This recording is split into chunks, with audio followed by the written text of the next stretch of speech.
Welcome, learners, students, viewers, curious, and everybody else who is watching this video right now. I'm going to share a document from a hotel that is called Housekeeping Occupancy Report or Housekeeper's Occupancy Report. So, after zooming in, as you can see, the title is Occupancy Report. For those of us who do not understand what occupancy is, a guest staying in a hotel room denotes one occupancy. One person in one room is single occupancy, two persons in one room is double occupancy.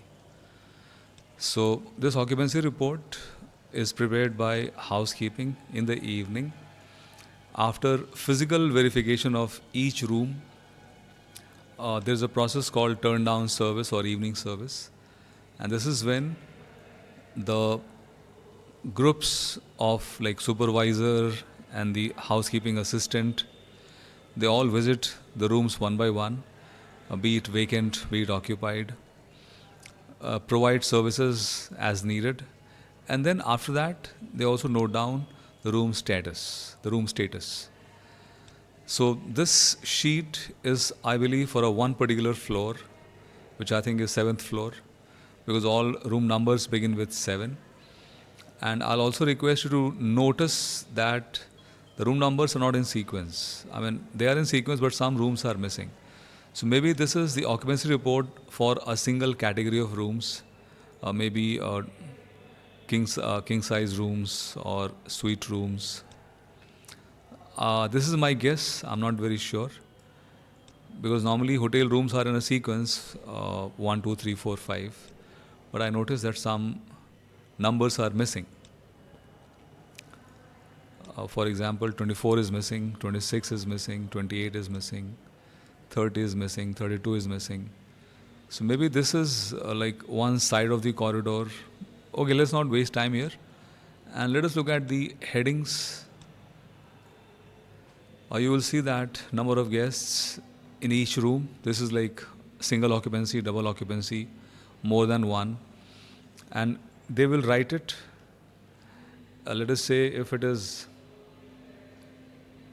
just single occupancy, they will write 1 here. If it is double occupancy, they will write 2 here.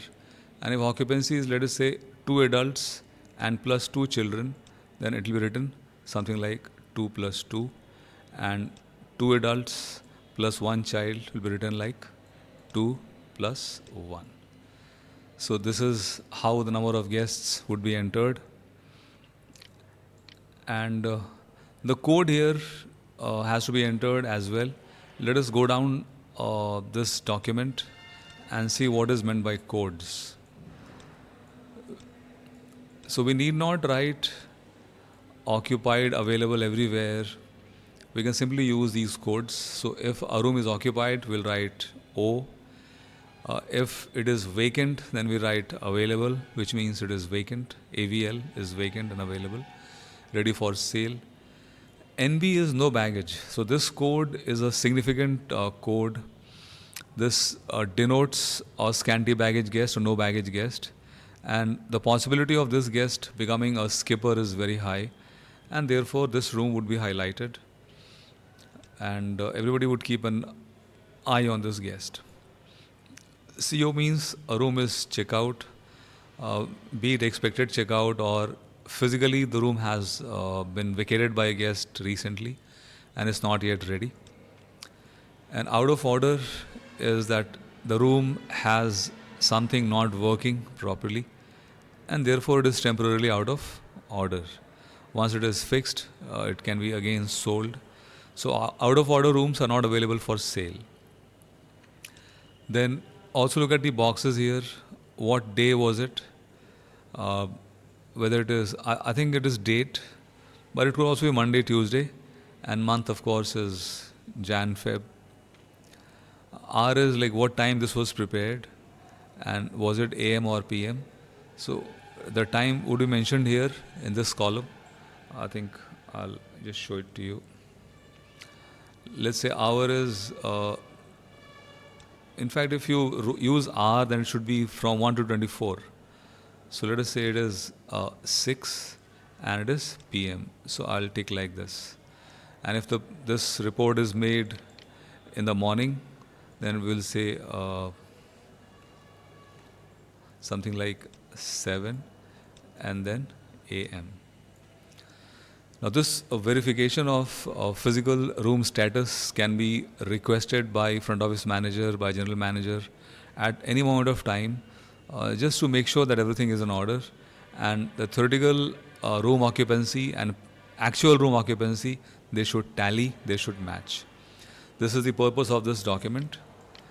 This document is also, of course, sent to the night auditor, and the night auditor will compare the physical room status with the room status on the front office room rack, and also the night auditor will compare with the folios kept at the front desk.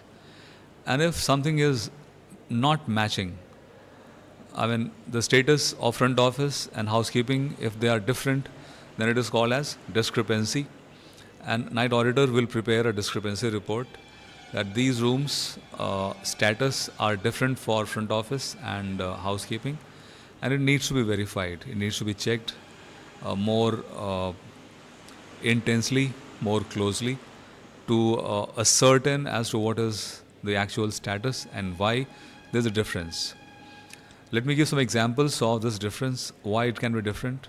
If the guest has skipped, the guest has checked out without informing the hotel, then there would be a discrepancy. If the guest has slept outside his own room at night and is not in the room, then that could also be the cause of a discrepancy in the room status. Sometimes the front office forgets to mark a room as a checkout room.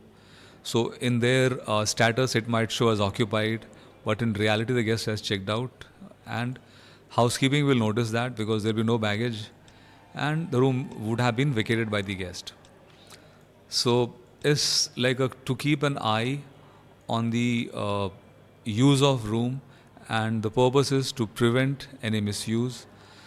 And another thing you need to notice is number of persons here in this list may also vary with the front office number of persons in the room.